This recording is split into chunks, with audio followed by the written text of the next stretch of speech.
Hi, welcome to one more session. Students, today we are going to see one more interesting topic, that is tissues. What is a tissue? In the previous videos we have seen how the cells are looks like, right? Now, a group of cells together forms a tissue, right? A group of tissues together forms an organ, and two different organs are going to form an organ system. Now, a tissue or tissues are group of cells that have a similar structure and act together to perform a specific function.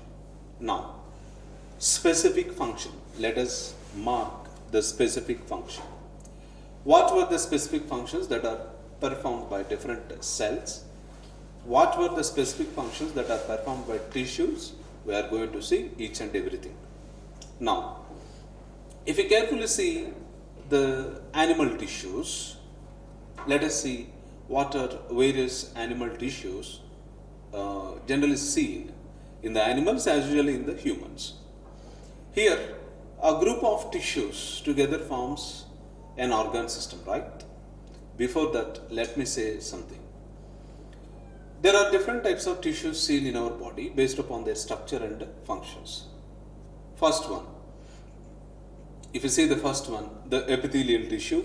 Second one, connective tissue, nervous tissue, muscular tissue, cartilage or bony connective tissues. As you know, muscles are attached to the skeleton. Muscles are attached to the skeleton.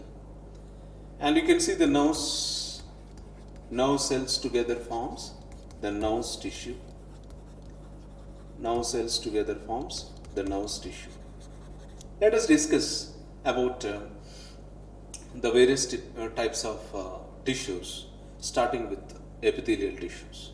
What do you mean by epithelial? What do you mean by epithelial tissue? Epi means upper or on the surface. This kind of tissues are present on the surface of internal organs. So that's why they are epithelial tissues.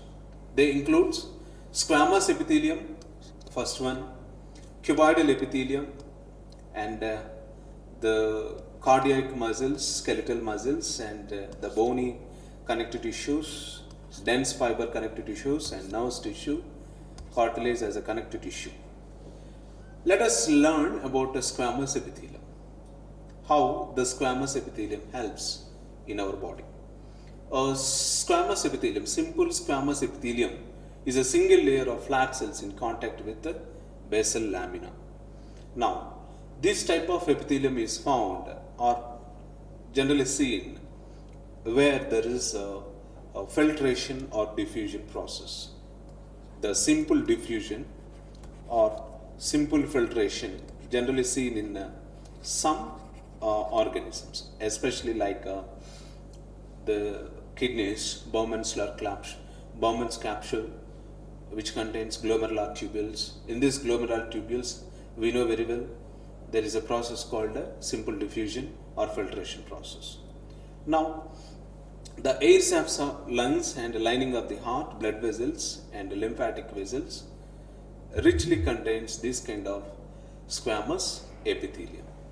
Now, if you see, lungs are made up of, as we know very well, lungs are made up of tiny sacs. These tiny sacs are called the alveoli. So each lung is made up of millions of cells called as alveoli. Alveolus is a singular word, alveoli plural word. I can see they are microscopic in nature, which are not visible to our naked eye. Now, if you see the simple cuboidal epithelium, which is found on the surface of ovaries. Why it is called cuboidal epithelium? These kind of tissues are having cube-shaped cells. So that's why it is called as a cuboidal epithelium. The walls of renal tubules, especially if you take renal tubules, what are renal tubules? Nephron is a renal tubule that contains PCT, DCT. proximal convoluted tubule and distal convoluted tubule that has a lining of this kind of tissue called as cuboidal epithelial tissue. And even the thyroid gland, eyes, and along with the salivary glands richly contains the simple cuboidal epithelial tissue. What about simple columnar epithelium, which consisted of single layer of cells that are straightened cells, and they are wider in nature. This type of epithelium lines the small intestine, where selective absorption of nutrients from the lumen of intestine takes place.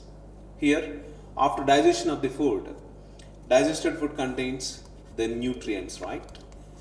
These nutrients should be enters into the cells. So the digested food contains nutrients. They will be absorbed into the smaller intestine by this special structure called as simple columnar epithelium. Through this simple columnar epithelium, which is present in the small intestine contains finger-like projections called microvilli. These microvilli made up of this epithelium called columnar epithelium. The columnar epithelium absorbs these nutrients and transfer to the blood. Now blood will transfer the nutrients to various cells. This is about the epithelial tissue.